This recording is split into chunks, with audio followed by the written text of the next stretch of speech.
नमस्कार श्रोताओं। स्वागत है आपका कथा संग्रहालय में, जहां हम आपके लिए लेकर आते हैं दिलचस्प किस्से और कहानियां। आज हम आपके लिए लेकर आए हैं मुंशी प्रेमचंद की लिखित स्वामिनी। तो चलिए शुरू करते हैं। शिवदास ने भंडारे की कुंजी अपनी बहू राम प्यारी के सामने फेंककर अपनी बूढ़ी आंखों में आंसू भरकर कहा, बहू, आज से गृहस्थी की देखभाल तुम्हारे ऊपर है। मेरा सुख भगवान से नहीं देखा गया, नहीं तो क्या जवान बेटे को यूं छीन लेते। उसका काम करने वाला तो कोई चाहिए। एक हल तोड़ दूं तो गुजारा ना होगा। मेरे ही कुकर्म से भगवान का यह कोप आया है और मैं ही अपने माथे पर उसे लूंगा। बिरजू का हल अब मैं ही संभालूंगा। अब घर की देख रेख करने वाला, धरने उठाने वाला तुम्हारे सिवा दूसरा कौन है। रो मत बेटा, भगवान की जो इच्छा थी वह हुआ, और जो इच्छा होगी वह होगा। हमारा तुम्हारा क्या बस है। मेरे जीते जी तुम्हें कोई टेढ़ी आंख से देख भी ना सकेगा। तुम किसी बात का सोच मत किया करो। बिरजू गया तो अभी मैं बैठा ही हुआ हूं। राम प्यारी और राम दुलारी दो सगी बहनें थीं। दोनों का विवाह मथुरा और बिरजू दो सगे भाइयों से हुआ। दोनों बहनें नहर की तरह ससुराल में भी प्रेम और आनंद से रहने लगी। शिवदास को पेंशन मिली। दिन भर द्वार पर गपशप करते, भरा पूरा परिवार देखकर प्रसन्न होते और अधिकतर धर्म चर्चा में लगे रहते थे। लेकिन देवगति से बड़ा लड़का बिरजू बीमार पड़ा और आज उसे मरे हुए 15 दिन बीत गए।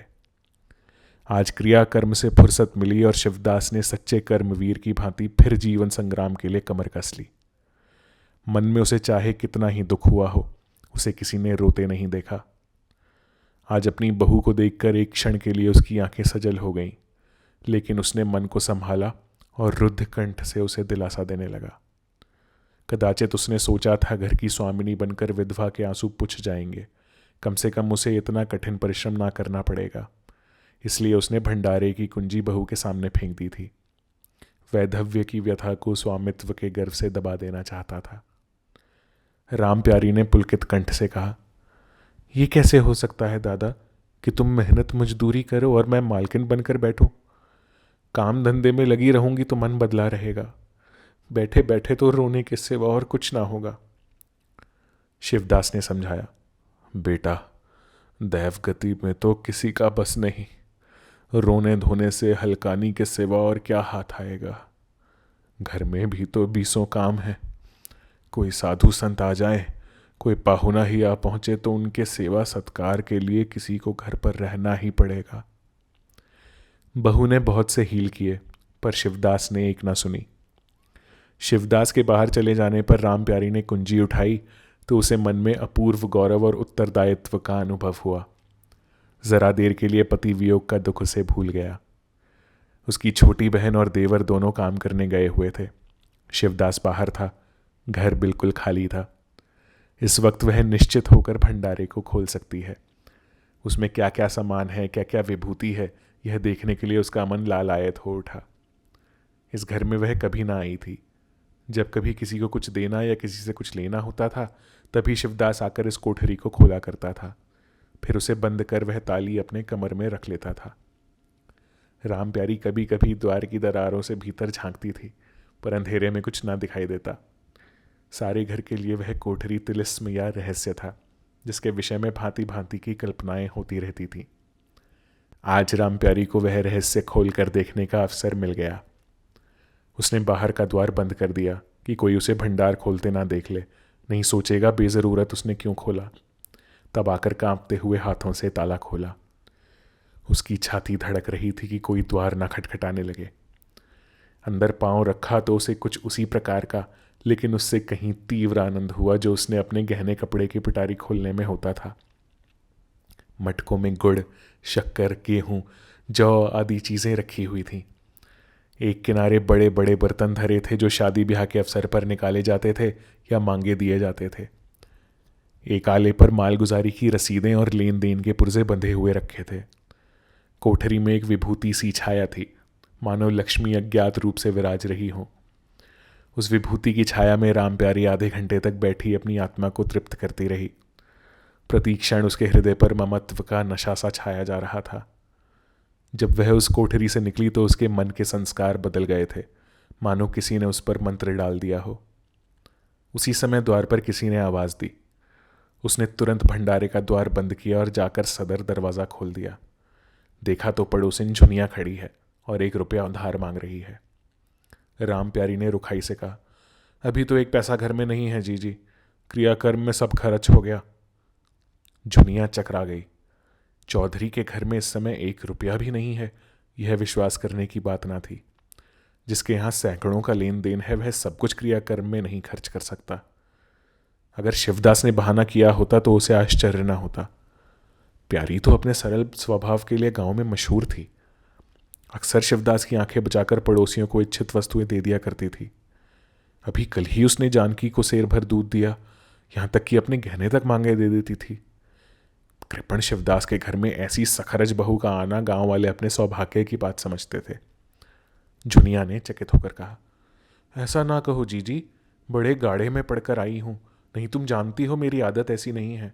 बाकी का 1 रुपया देना है। प्यादा द्वार पर खड़ा बकझक कर रहा है। रुपया दे दो तो किसी तरह यह विपत्ति टले। मैं आज के 8वें दिन आकर दे जाऊंगी। गांव में और कौन घर है जहां मांगने जाऊं। प्यारी टस से मस न हुई। उसके जाते ही प्यारी सांझ के लिए रसोई का पानी इंतजाम करने लगी। पहले चावल दाल बिन्ना अपाढ़ लगता था और रसोई में जाना तो सूली पर चढ़ने से कम ना था। कुछ देर बहनों में झाँव झाँव होती, तब शिवदास आकर कहते कि क्या आज रसोई ना बनेगी, तो 2 में से एक उठती और मोटे मोटे टिक्कड़ लगाकर रख देती, मानो बैलों का रातिब हो। आज प्यारी तन मन से रसोई के प्रबंध में लगी हुई है। अब वह घर की स्वामिनी है। तब उसने बाहर निकलकर देखा कितना कूड़ा करकट पड़ा हुआ है।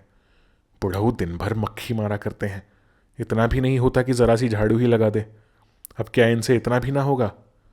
द्वार चिकना होना चाहिए कि देखकर आदमी का मन प्रसन्न हो जाए, यह नहीं कि उबकाई आने लगे। अभी कह दूं तो तिनक उठें। अच्छा, मुन्नी नांद से अलग क्यों खड़ी है। उसने मुन्नी के पास जाकर नांद में झांका। दुर्गंध आ रही थी। ठीक, मालूम होता है महीनों से पानी ही नहीं बदला गया है। इस तरह तो गाय रह चुकी। अपना पेट भर लिया, छुट्टी हुई, और किसी से क्या मतलब। हाँ, दूध सबको अच्छा लगता है। दादा द्वार पर बैठे चिल्लम पी रहे हैं, मगर इतना नहीं होता कि 4 घड़ा पानी नांद में डाल दें।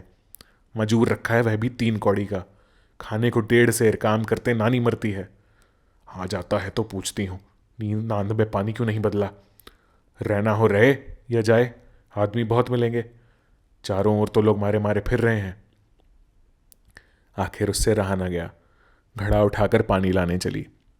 शिवदास ने पुकारा, पानी क्या होगा बहू, इसमें पानी भरा हुआ है। प्यारी ने कहा, नांद का पानी सड़ गया है। मुन्नी भूसे में मुंह नहीं डालती, देखते नहीं हो कोस भर पर खड़ी है। शिवदास मार्मिक भाव से मुस्कुराए और आकर बहू के हाथ से घड़ा ले लिया। कई महीने बीत गए। प्यारी के अधिकार में आते ही उस घर में जैसे वसंत आ गया। भीतर बाहर जहां देखिए किसी निपुण प्रबंधक के हस्त कौशल, सुविचार और सुरुचि के चिन्ह दिखते थे। प्यारी ने गृह यंत्र की ऐसी चाबी कस दी थी कि सभी पुर्जे ठीक ठाक चलने लगे थे। भोजन पहले से अच्छा मिलता है और समय पर मिलता है। दूध ज़्यादा होता है, घी ज़्यादा होता है और काम ज़्यादा होता है। प्यारी ना खुद विश्राम लेती है, ना दूसरों को विश्राम लेने देती है।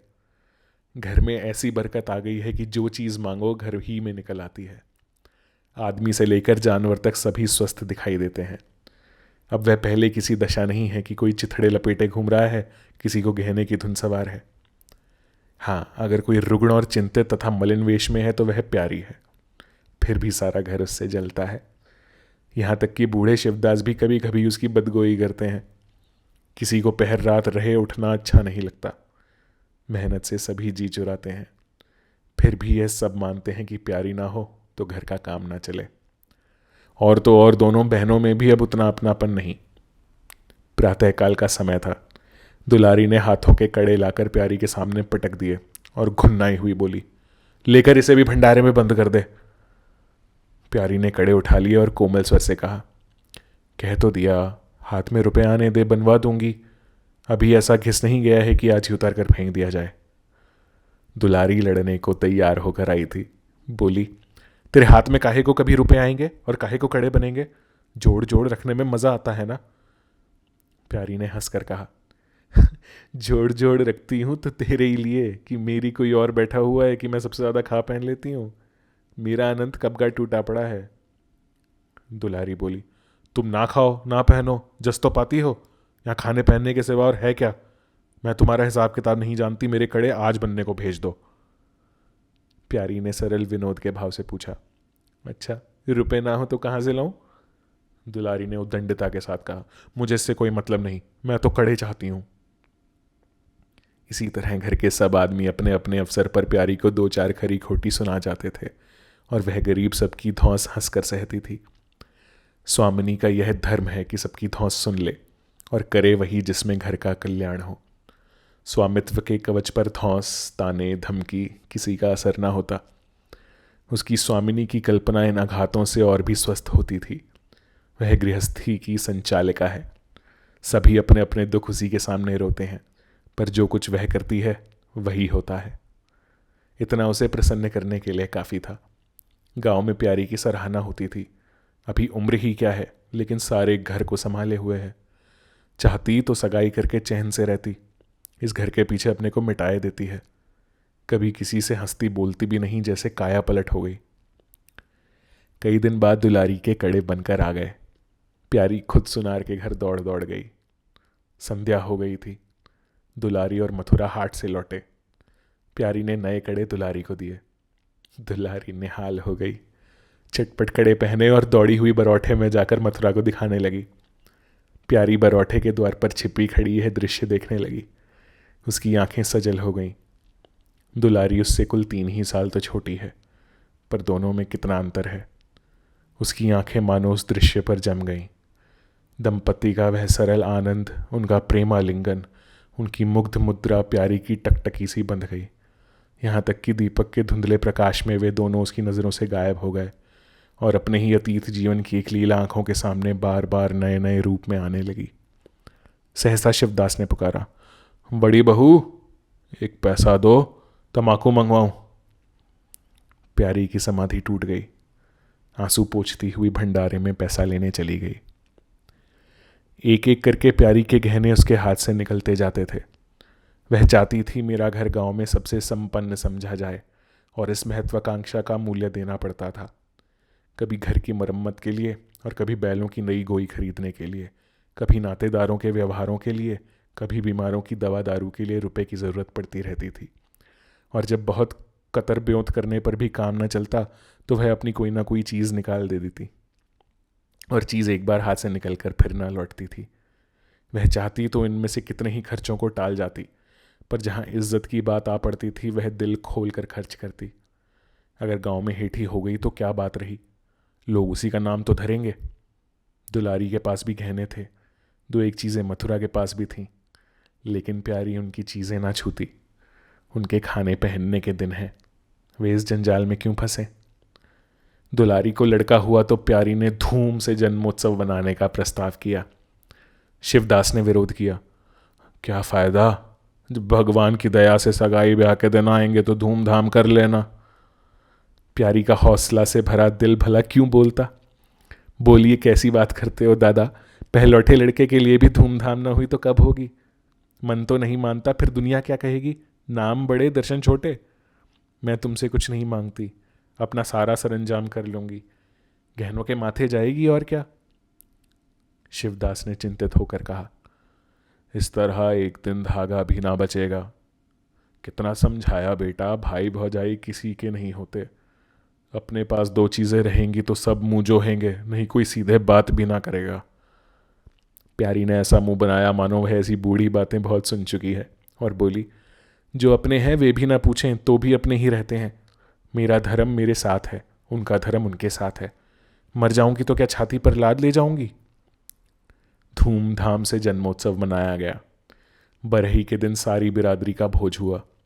लोग खा पी कर चले गए। प्यारी दिन भर की थकी मांदी आंगन में एक टाट का टुकड़ा बिछाकर कमर सीधी करने लगी। आंखें झपक गईं। मथुरा उसी वक्त घर में आया। नवजात पुत्र को देखने के लिए उसका चित्त व्याकुल हो रहा था। दुलारी सौर गृह से निकल चुकी थी। गर्भावस्था में उसकी देह क्षीण हो गई थी, मुंह भी उतर गया था, पर आज स्वस्थता की लालिमा मुख पर छाई हुई थी।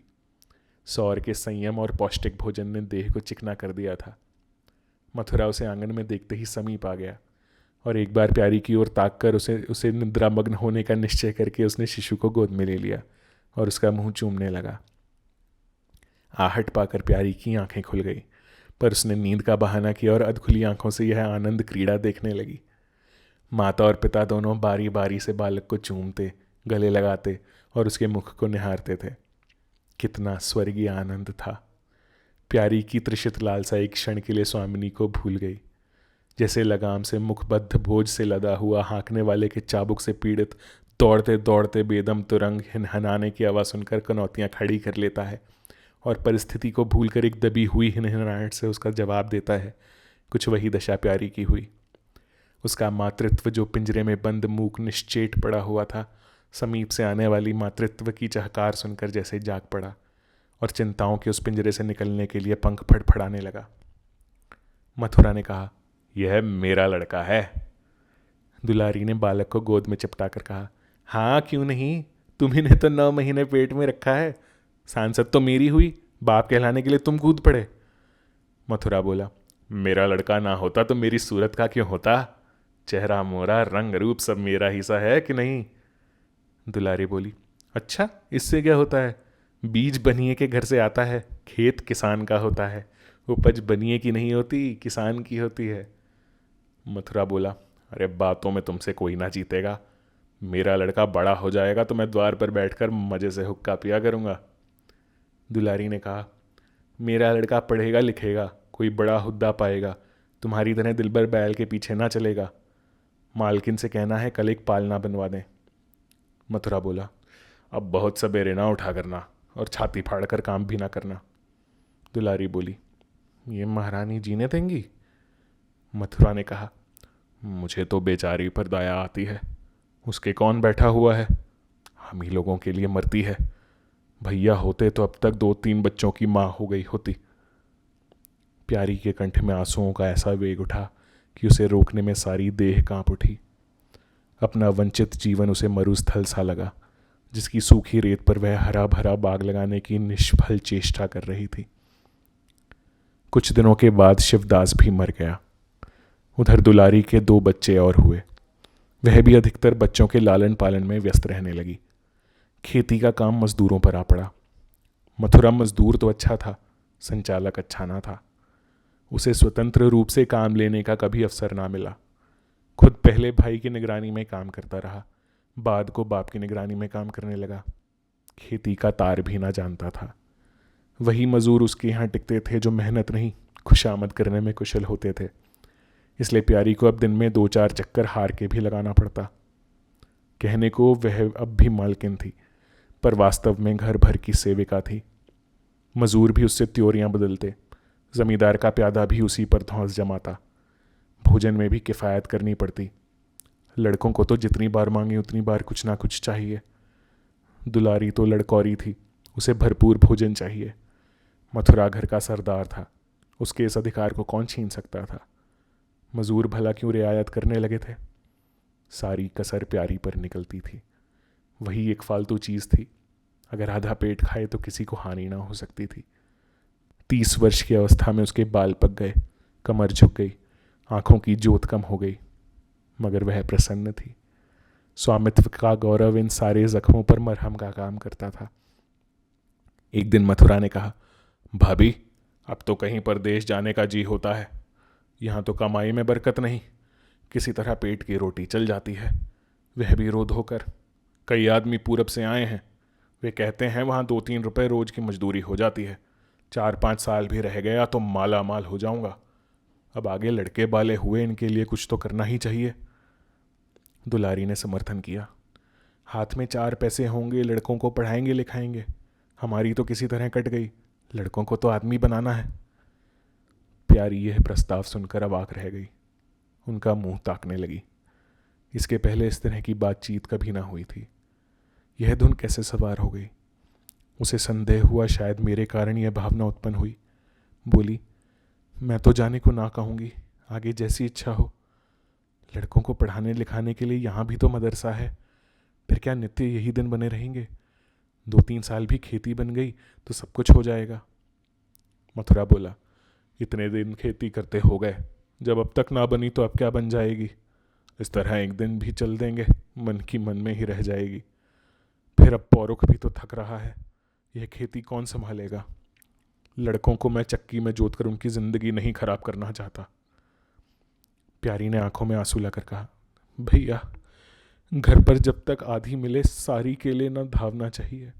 अगर मेरी ओर से कोई बात हो तो अपना घर बार अपने हाथ में करो, मुझे एक टुकड़ा दे देना, पड़ी रहूंगी।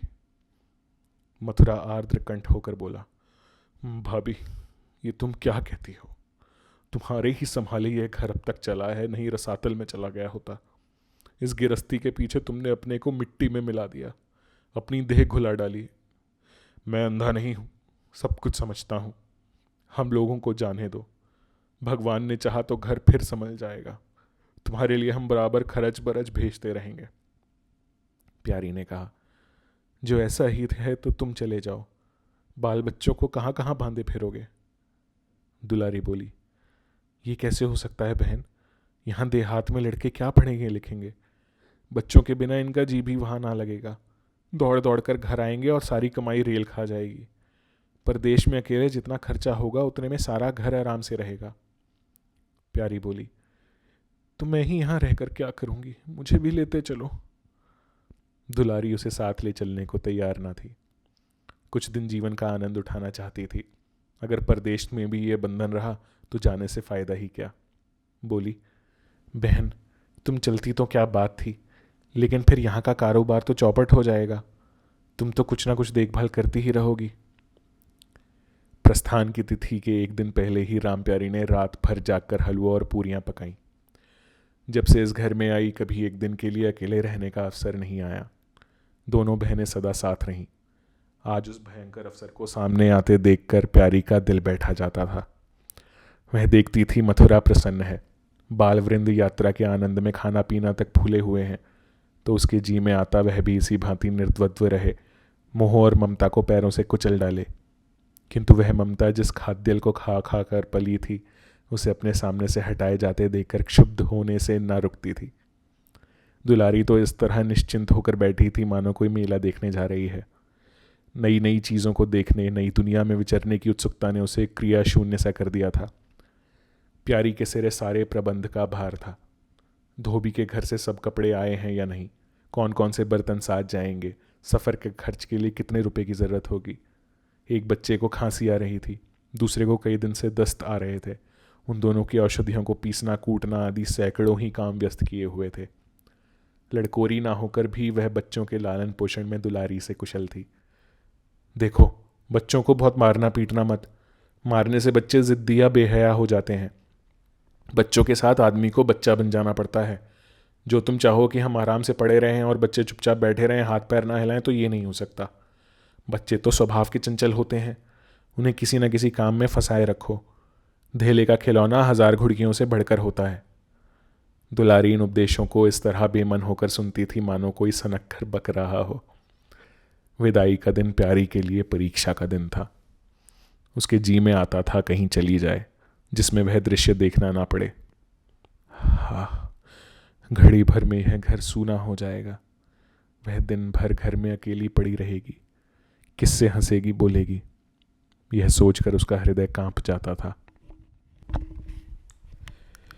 ज्यों ज्यों समय निकट आता था उसकी वृत्तियां शिथिल होती जाती थीं। वह कोई काम करते करते जैसे खो जाती थी और अपलक नेत्रों से किसी वस्तु को ताकने लगती। कभी अवसर पाकर एकांत में जाकर थोड़ा सा रो आती थी। मन को समझा रही थी, यह लोग अपने होते तो क्या इस तरह चले जाते। यह तो मानने का नाता है, किसी पर कोई ज़बरदस्ती है। दूसरों के लिए कितना ही मरो तो भी अपने नहीं होते। पानी तेल में कितना ही मिले फिर भी अलग ही रहेगा। बच्चे नए नए कुर्ते पहने नवाब बने घूम रहे थे। प्यारी उन्हें प्यार करने के लिए गोद लेना चाहती तो रोने का सा मुंह बनाकर छुड़ाकर भाग जाते। वह क्या जानती थी कि ऐसे अवसर पर बहुधा अपने बच्चे भी निष्ठुर हो जाते हैं। 10 बजते बजते द्वार पर बैलगाड़ी आ गई। लड़के पहले ही से उस पर जा बैठे। गांव के कितने स्त्री पुरुष मिलने आए। प्यारी को इस समय उनका आना बुरा लग रहा था।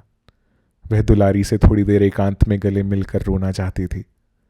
मथुरा से हाथ जोड़कर कहना चाहती थी कि मेरी खोज खबर लेते रहना, तुम्हारे सिवा मेरा संसार में कौन है। लेकिन इस भंभड़ में उसको इन बातों का मौका ना मिला। मथुरा और दुलारी दोनों गाड़ी में जा बैठे और प्यारी द्वार पर खड़ी रोती रह गई। वह इतनी विह्वल थी कि गांव के बाहर तक पहुंचाने की भी उसे सुधि ना रही।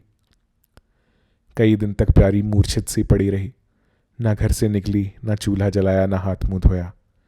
उसका हलवाहा जोखू बार बार आकर कहता, मालकिन उठो, मुंह हाथ धो, कुछ खाओ पियो, कब तक इस तरह पड़ी रहोगी।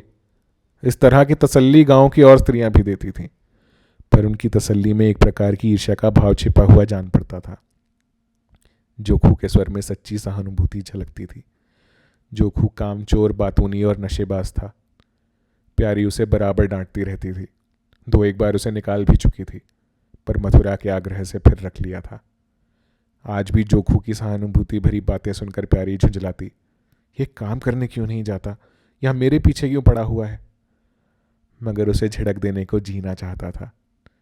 उसे उस समय सहानुभूति की भूख थी। फल कांटेदार वृक्ष से भी मिले तो क्या उन्हें छोड़ दिया जाता है। धीरे धीरे क्षोभ का वेग कम हुआ। जीवन के व्यापार होने लगे। अब खेती का सारा भार प्यारी पर था। लोगों ने सलाह दी, एक हल तोड़ दो और खेतों को उठा दो, पर प्यारी का गर्वियों ढोल बजाकर अपनी पराजय स्वीकार न करना था। सारे काम पूर्ववत चलने लगे। उधर मथुरा के चिट्ठी पत्री ना भेजने से उसके अभिमान को और भी उत्तेजना मिली।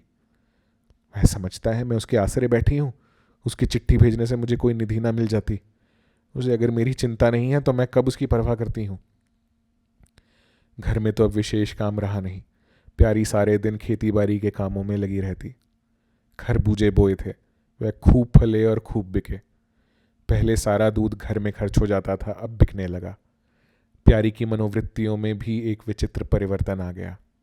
वह अब साफ कपड़े पहनती, मांग चोटी की और से भी इतनी उदासीन न थी। आभूषणों में भी रुचि हुई।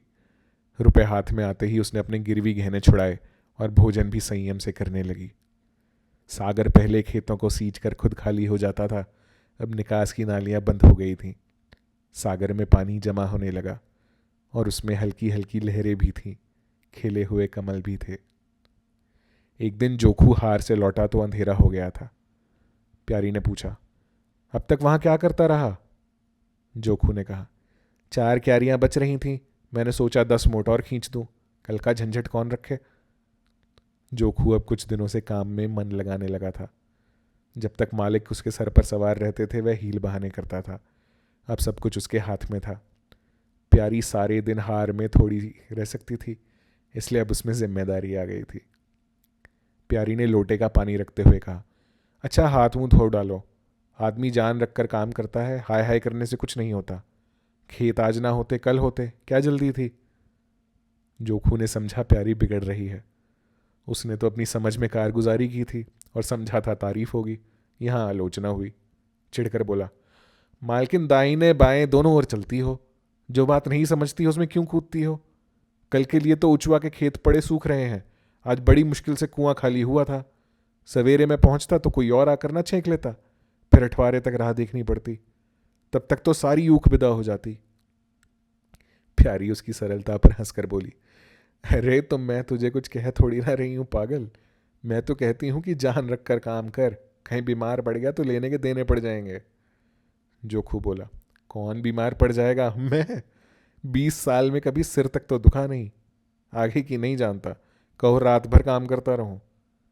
प्यारी बोली, मैं क्या जानूं, तुम ही अंतरे दिन बैठे रहते थे और पूछा जाता था तो कहते थे जुर आ गया था, पेट में दर्द था। जोखू झेंपता हुआ बोला, वह बातें जब थी जब मालिक लोग चाहते थे कि इसे पीस डालें, अब तो जानता हूं मेरी ही माथे हैं, मैं ना करूंगा तो सब चौपट हो जाएगा। प्यारी बोली, अच्छा मैं क्या देखभाल नहीं करती। जोखू बोला, तुम बहुत करोगी 2 बोर चली जाओगी, सारे दिन तुम वहां बैठी नहीं रह सकते। प्यारी को उसके निष्कपट व्यवहार ने मुक्त कर दिया। बोली, तो इतनी रात गए चूल्हा जलाओगे, कोई सगाई क्यों नहीं कर लेते। जोखू ने मुंह धोते हुए कहा, तुम भी खूब कहती हो मालकिन, अपने पेट भर को तो होता नहीं, सगाई कर लूँ। 1.25 सेर खाता हूँ, 1 जून पूरा 1.25 सेर, दोनों जून के लिए 2 सेर चाहिए। प्यारी बोली, अच्छा आज मेरी रसोई में खाओ, देखूं कितना खाते हो। जोखू ने पुलकित होकर कहा, नहीं मालकिन, तुम बनाते बनाते थक जाओगी। हाँ, आध आध सेर के 2 रोटा बनाकर खिला दो तो खा लूँ। मैं तो यही करता हूँ, बस आटा सान कर 2 लिट बनाता हूँ और उपले पर सेक लेता हूँ। कभी मट्ठे से, कभी नमक से, कभी प्याज से खा लेता हूँ और आकर पड़े रहता हूँ। प्यारी बोली, मैं तुम्हें आज फुलके खिलाऊंगी। जोखू ने कहा, तब तो सारी रात खाते ही बीत जाएगी। प्यारी बोली, बको मत, चटपट आकर बैठो। जोखू बोला, अच्छा ज़रा बैलों को सानी पानी देते जाऊं तो बैठूं। जोखू और प्यारी में ठनी हुई थी। प्यारी ने कहा, मैं कहती हूँ धान रोपने की कोई ज़रूरत नहीं, झड़ी लग जाए तो खेत डूब जाए, बरखा बंद हो जाए तो खेत सूख जाए, ज्वार बाजरा सन अरहर सब तो है, धान ना सही। जोखू ने अपने विशाल कंधे पर फावड़ा रखते हुए कहा, जब सबका होगा तो मेरा भी होगा, सबका डूब जाएगा तो मेरा भी डूब जाएगा, मैं क्यों किसी से पीछे रहूं। बाबा के ज़माने में 5 बीघा से कम नहीं रोपा जाता था, बिरजू भैया ने उसमें 1-2 बीघे और बढ़ा दिए। मथुरा ने भी थोड़ा बहुत हर साल रोपा, तो मैं क्या सबसे गया बीता हूँ। मैं 5 बीघे से कम ना लगाऊंगा। तब घर में 2 जवान काम करने वाले थे, मैं अकेला उन दोनों के बराबर खाता हूँ, दोनों के बराबर काम क्यों ना करूँगा। चल, झूठा कहीं का, कहते थे 2 सेर खाता हूँ, 4 सेर खाता हूँ, आध सेर में रह गए। एक दिन तोलो तब मालूम हो। तोला है बड़े खाने वाले, मैं कही देती हूँ धान ना रोपो, मजदूर मिलेंगे नहीं, अकेले हलकान होना पड़ेगा। तुम्हारी बला से मैं ही हलकान होऊंगा ना, ये देह किस दिन काम आएगी। प्यारी ने उसके कंधे पर से फावड़ा ले लिया और बोली, तुम पहर रात से पहर रात तक ताल में रहोगे, अकेले मेरा जी उबेगा। जोखू को उबने का अनुभव ना था। कोई काम ना हो तो आदमी पढ़कर सो रहे, जी क्यों उबे। बोला, जी उबे तो सो रहना, मैं घर रहूंगा तब तो और जी उबेगा। मैं खाली बैठता हूं तो बार बार खाने की सूझती है, बातों में देर हो रही है और बादल घिरे आते हैं। प्यारी ने कहा, अच्छा कल से जाना, आज बैठो। जोखू ने मानो बंधन में पड़कर कहा, अच्छा बैठ गया, कहो क्या कहती हो। प्यारी ने विनोद करते हुए पूछा, कहना क्या है, मैं तुमसे पूछती हूँ, अपनी सगाई क्यों नहीं कर लेते। अकेले मरती हूँ तब 1 से 2 हो जाऊंगी। जोखू शर्माता हुआ बोला, तुमने फिर वही बेबात की बात छेड़ दी मालकिन, किससे सगाई कर लूँ यहाँ, ऐसी मेहरिया लेकर क्या करूँगा जो गहने के लिए मेरी जान खाती रहे। प्यारी बोली, यह तो तुमने बड़ी कड़ी शर्त लगाई, ऐसी औरत कहाँ मिलेगी जो गहने भी ना चाहे। जोखू बोला, यह मैं थोड़ी कहता हूँ कि वह गहने ना चाहे, हाँ मेरी जान ना खाए। तुमने तो कभी गहनों के लिए हट ना किया, बल्कि अपने सारे गहने दूसरों के ऊपर लगा दिए। प्यारी के कपोलों पर हल्का सा रंग आ गया। बोली, अच्छा और क्या चाहते हो। जोखू बोला, मैं कहने लगूंगा तो बिगड़ जाओगी। प्यारी की आंखों में लज्जा की एक रेखा नजर आई। बोली, बिगड़ने की बात कहोगे तो ज़रूर बिगड़ूंगी। जोखू ने कहा, मैं तो ना कहूँगा। प्यारी ने उसे पीछे की ओर से ठेलते हुए कहा, कहोगे कैसे नहीं, मैं कहला के छोड़ूंगी। जोखू बोला, मैं चाहता हूं कि वह तुम्हारी तरह हो, ऐसी गंभीर हो, ऐसी ही बातचीत में चतुर हो, ऐसा ही अच्छा पकाती हो, ऐसी ही किफ़ायती हो, ऐसी ही हंसमुख हो। बस ऐसी औरत मिलेगी तो करूँगा, नहीं इसी तरह पड़ा रहूँगा। प्यारी का मुख लज्जा से आरक्त हो गया। उसने पीछे हटकर कहा, तुम बड़े नटखट हो। हंसी हंसी में सब कुछ कह गए। तो ये थी आज की कहानी। उम्मीद है आपको अच्छी लगी होगी। ऐसी ही एक दिलचस्प कहानी के साथ आपके सामने फिर प्रस्तुत होंगे। तब तक के लिए नमस्कार।